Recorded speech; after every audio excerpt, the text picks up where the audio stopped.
Assalamualaikum students. Now in this video we will discuss about changing matter. Matter change कैसे करता है one state to another. Page number 72.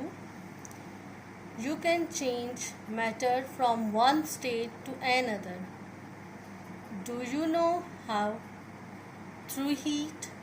Heat is responsible for changing the state of matter. Underline this line. Black में जो है वो blank है और ये स्टेटमेंट है, ठीक है. These blanks you will do on your copy. तो हीट रिस्पॉन्सिबल है किसी भी मैटर को चेंज करने के लिए from one state to another. There are 4 ways that heat can do this. 4 तरीके हैं जिसमें हीट रिस्पॉन्सिबल है स्टेट को चेंज करने में. The first state changing in matter, melting, freezing, condensation, evaporation. Heating और cooling matter does not always change it's state. Adding or taking away just little heat may do nothing more than change the temperature of the substance. However, adding or taking away a lot of heat can change the state of matter. Heating or cooling, it's not necessary to change all the states. Adding, कोई चीज़ add करें, कोई चीज़ उससे लें, just a little heat energy to do nothing more than the change the temperature. सिर्फ उसका temperature change होता है. However, adding or taking away a lot of heat, अगर बहुत ज़्यादा हीट उसमें से ले ली जाए, and can change the उस स्टेट को, उस मैटर को, उस स्टेट ऑफ मैटर को वो चेंज कर देता है. How? We will discuss it one by one. First state of matter, that is melting. Changes in matter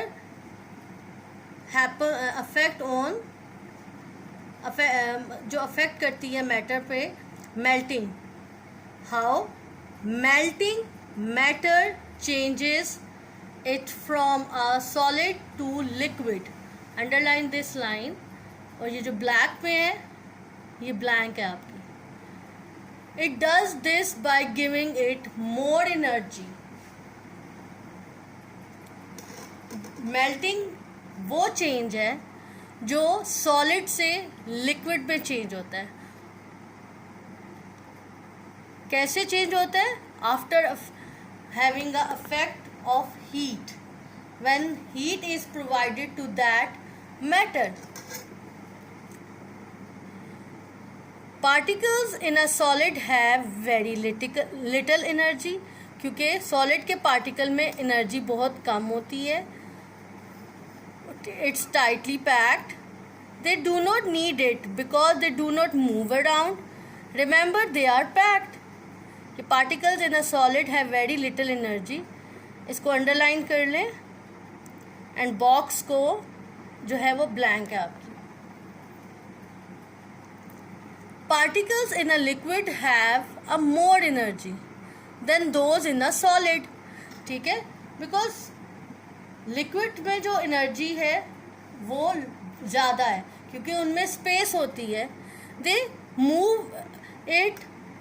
can move it where it is needed. जहाँ उन्हें ज़रूरत होती है वो move करना शुरू हो जाते हैं. और they take the shape according to their container. So to turn a solid into a liquid, you need to give the particles in a solid more energy. तो फिर उन सॉलिड को चेंज करने के लिए आपको ज़्यादा एनर्जी चाहिए. वो एनर्जी कहाँ से आएगी? वो heat energy. Heat is a type of energy. Heat वो एनर्जी है जो प्रोवाइड करेंगे तो वो सॉलिड जो है it converts into the liquid.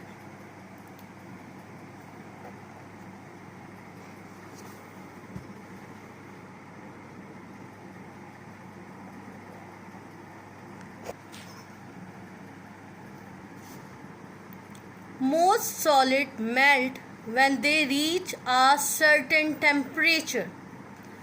बहुत से सॉलिड मेल्ट होना शुरू हो जाते हैं जब वो एक सर्टेन टेम्परेचर पे पहुंच जाते हैं. This temperature is different for all material. ये टेम्परेचर सेम नहीं है for all the material. Like ice के लिए आइस मेल्टिंग के लिए डिफरेंट टेम्परेचर है. गोल्ड मेटल के को मेल्ट करने के लिए डिफरेंट टेम्परेचर है. It varies the temperature to different materials. For gold, let's suppose for solid water ice, the melting point is 0 degree centigrade. Underline this line. ये blank है और ये आपकी 0 degree centigrade blank है. For cold, it is more than 1000 degree centigrade. अब ice melt करती है 0 degree centigrade पे. गोल्ड आपका मेल्ट करता है 1000 से भी अबव टेम्परेचर होगा तब वो मेल्ट करेगा. ठीक है. कुछ मटेरियल स्मॉल हीट एनर्जी से उनके particles start to melt, but some particles, some materials needs a lot of heat energy, then they are able to melt. So rubbing a bar of solid gold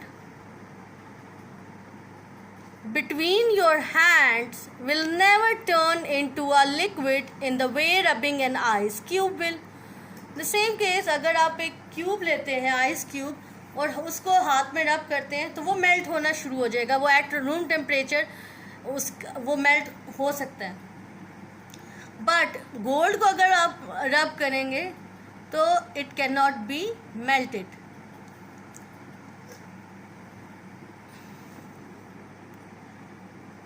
heating solid matter gives the particle energy.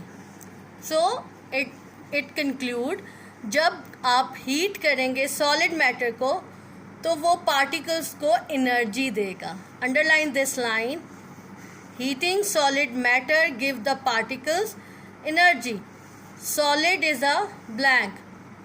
Once the temperature reaches the melting point of that material, the particle have enough energy to move far enough away from each other from the solid to change into a liquid, even gold.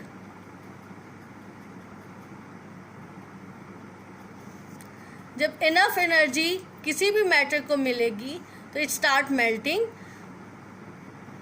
लेकिन एक certain temperature तक ही heat energy provide की जाती है जिससे आपका जो solid change होके लिक्विड में कन्वर्ट हो जाता है. वो बेशक गोल्ड ही क्यों ना हो, उसको भी एक सर्टेन टेम्परेचर चाहिए होता है. Some materials burn instead of melt. कुछ मटीरियल मेल्ट होते हैं हालांकि वो सॉलिड होते हैं. This happen because of the way they react with oxygen in the air. Wood burn instead of melting.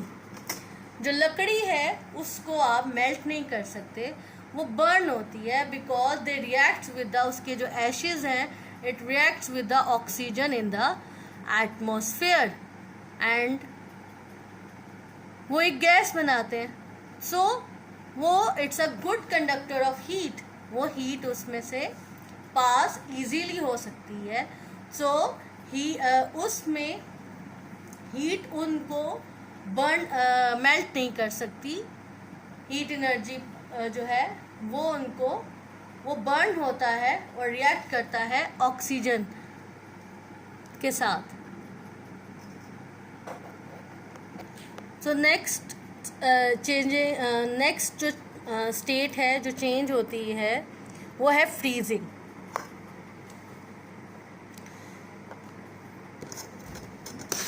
Freezing matter changes it from a liquid into a solid. Underline this line. Solid तक और freezing is a blank. It does this by taking away energy. So it is the opposite of melting. ये melting के opposite होता है क्योंकि melting में solid के पास कम energy होती है तो हीट उस एनर्जी को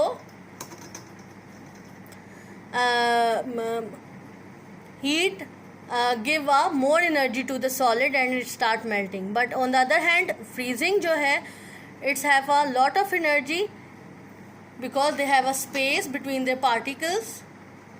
When liquid is frozen, because the particles stop moving and become closer and closer until the liquid become a solid. ये freezing क्या है? जो liquid से solid में convert होता है. इसमें आप हीट रिस्पॉन्सिबल नहीं होती, इसमें आप फ्रीज करते हैं एंड उसके जो पार्टिकल्स हैं वो stop, they are moving, they are stop, the particles stop moving and become closer and closer. All underline this line. When liquid is frozen the particles stop moving and become closer and closer. Frozen और moving is the blank. All liquids have a freezing point that is measured by temperature. Underline this. जितने भी liquid हैं उनका एक freezing point है जो measure किया जाता है by the temperature. This point, इसमें अंडर box है temperature, blank आपकी temperature है. This point is the same as the melting point for the substance in its solid state. ठीक है कि डिफरेंट मटेरियल का डिफरेंट टेम्परेचर होता है, इसी तरह लिक्विड का भी डिफरेंट टेम्परेचर है. When the temperature of the liquid fall below this point it turn into the solid. जब लिक्विड एक पॉइंट से नीचे गिर जाता है तो it becomes a solid. Let's suppose when you burn a candle. जब एक कैंडल को आप बर्न करते हैं the wax start to melt. उसकी जो वैक्स है वो ये देखिए पिघलना शुरू होगी. When the temperature reaches about 60 degree centigrade. ठीक है, जब टेम्परेचर 60 डिग्री सेंटीग्रेड पे होता है तो उसका टेम्परेचर वो मेल्ट होना शुरू हो जाती है. ठीक है, वो बर्न जब करते हैं. Underline this line. The wax start to melt when the temperature reaches about 60 degree centigrade. 60 degree centigrade is the blank.